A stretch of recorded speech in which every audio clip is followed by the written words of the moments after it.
Moroni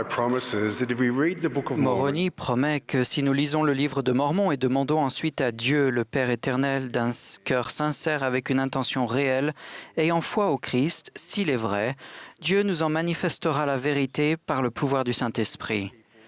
Des millions de personnes ont mis cette promesse à l'épreuve et reçu un témoignage sûr du rétablissement de la plénitude de l'Évangile de Jésus-Christ.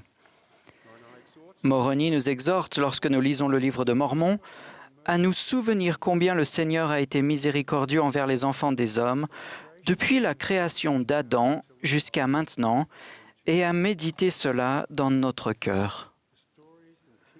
Les histoires et les enseignements du livre de Mormon nous rappellent l'amour, la compassion et la miséricorde du Sauveur et en témoignent. Mon père est décédé en avril 2013. En me préparant à prendre la parole à ses obsèques, je me suis rendu compte à quel point j'étais béni de connaître et d'apprécier ses écritures préférées. Il les citait lors de réunions de famille, il les lisait avec moi quand j'avais besoin de conseils ou de soutien dans ma foi. Je l'ai entendu les citer dans des discours et différentes prises de parole. Non seulement je les connais, mais je me souviens encore du son de sa voix et des sentiments spirituels que j'éprouvais lorsqu'il les lisait. Par ses écritures et ses sentiments, mon Père m'a aidé à construire une fondation sûre de foi au Seigneur Jésus-Christ. Mon Père aimait particulièrement le récit de la visite du Sauveur au peuple de Néphi. Ce récit sacré parle du Seigneur Jésus-Christ ressuscité et exalté. Il avait bu à la coupe amère et souffert toutes choses pour que nous ne souffrions pas si nous nous repentions. Il s'était rendu dans le monde des esprits et il avait organisé la prédication de l'Évangile là-bas. Il était ressuscité des morts et avait été avec le Père et avait reçu de lui le commandement de citer aux Néphites des Écritures qui seraient une bénédiction pour les générations futures. Il était exalté et avait toutes ses capacités et tout son pouvoir éternel. Nous pouvons tirer des leçons de chaque détail de ces enseignements. Dans 3 Néphi 11, nous lisons que le Sauveur est descendu des cieux pour enseigner aux Néphites qu'il était Jésus-Christ, dont les prophètes avaient témoigné qu'il viendrait au monde. Il a déclaré qu'il était la lumière du monde et qu'il avait glorifié le Père en prenant sur lui les péchés du monde. Il a invité le peuple à venir mettre la main dans son côté et toucher la marque des clous dans ses mains et dans ses pieds. Il voulait qu'ils sachent qu'il était le Dieu d'Israël, qui avait été mis à mort pour les péchés du monde. Le peuple a réagi avec joie, avançant un par un, jusqu'à ce que chacun ait vu et senti qu'il était vraiment celui dont les prophètes avaient écrit qu'il reviendrait.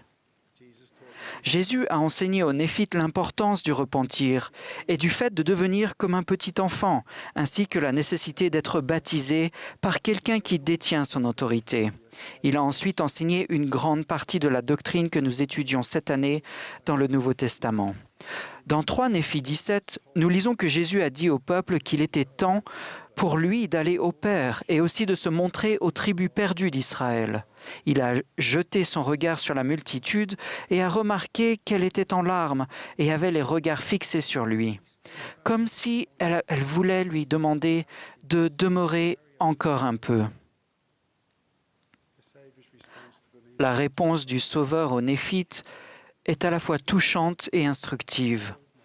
Il a dit « Voici mes entrailles sont remplies de compassion envers vous ». Je crois que sa passion était bien plus qu'une réaction, sa compassion était bien plus qu'une réaction aux larmes du peuple. Il semble qu'il pouvait les voir à travers le prisme de son sacrifice expiatoire. Il a vu chacune de leurs souffrances, afflictions et tentations. Il a vu leurs maladies. Il a vu leurs infirmités et il a su, par ses souffrances atroces, à Gethsémane et au Golgotha, comment les secourir selon leurs infirmités. De même, quand notre Sauveur Jésus-Christ nous regarde, il voit et comprend la douleur et le fardeau de nos péchés. Il voit nos dépendances et nos défis personnels. Il voit nos difficultés et nos afflictions de toutes sortes, et il est rempli de compassion envers nous. Voici son invitation bienveillante aux Néphites. En avez-vous parmi vous qui sont malades? Amenez-les ici. En avez-vous qui sont extropiés ou aveugles ou boiteux ou mutilés ou lépreux ou qui sont desséchés, qui sont sourds ou qui sont affligés de toute autre manière? Amenez-les ici et je les guérirai, car j'ai compassion de vous. Mes entrailles sont remplies de miséricorde. Le peuple s'avança avec tous ceux qui étaient affligés de toute autre manière, et il guérit chacun d'eux à mesure qu'on les lui amenait. En 1990, nous habitions à Sale, une petite ville de l'État de Victoria en Australie. Nous étions heureux et bien occupés par nos responsabilités au foyer, à l'église et au travail. Par un beau samedi d'été, juste avant Noël, nous avons décidé de visiter quelques parcs et une plage que nous aimions. Après avoir passé une merveilleuse journée à jouer en famille, nous sommes remontés en voiture et avons pris la route pour rentrer chez nous.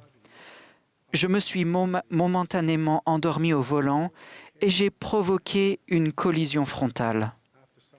Après quelques instants pour reprendre mes esprits, j'ai regardé autour du véhicule. Maxine, ma femme, avait une jambe grièvement cassée et du mal à respirer. Elle avait le sternum fracturé. Nos 3 filles étaient sous le choc, mais heureusement, elles semblaient aller bien. J'avais quelques blessures légères, mais notre fils de 5 mois ne réagissait pas. Au milieu de la confusion et du stress causé par l'accident, notre fille aînée Kate, âgée de 11 ans, a dit avec insistance « Papa, tu dois donner une bénédiction à Jérôme. » Après quelques efforts, mes filles et moi avons réussi à sortir de la voiture. On ne pouvait pas déplacer Maxine. J'ai pris Jérôme avec précaution, puis, allongé au sol sur le dos, je l'ai posé délicatement sur mon torse et je lui ai donné une bénédiction de la prêtrise. Environ 40 minutes plus tard, quand l'ambulance est arrivée, Jérôme avait repris connaissance. Ce soir-là, j'ai laissé 3 membres de ma famille à l'hôpital et je suis rentré à la maison en taxi avec 2 de mes filles. Pendant cette longue nuit, j'ai supplié notre Père céleste que ma famille et les personnes blessées dans l'autre véhicule se rétablissent. Par miséricorde, mes prières et les prières ferventes de nombreuses autres personnes ont été exaucées. Tous ont fini par guérir. C'était une grande bénédiction et une tendre miséricorde. Pourtant, j'ai continué d'avoir de profonds sentiments de culpabilité et de remords, d'avoir causé un si terrible accident. Je me réveillais pendant la nuit et ressassais ce terrible événement. J'ai mis des années à trouver la paix et à me pardonner. Puis, en tant que dirigeant de la prêtrise, alors que j'aidais d'autres personnes à se repentir et à ressentir la compassion, la miséricorde et l'amour du Sauveur, j'ai pris conscience qu'il pouvait me guérir. Le pouvoir guérisseur et rédempteur du Sauveur s'applique aux erreurs accidentelles, aux mauvaises décisions, aux difficultés et aux épreuves de toutes sortes, ainsi qu'à nos péchés. Quand je me suis tourné vers lui, mes sentiments de culpabilité et de remords ont été peu à peu remplacés par la paix et le repos.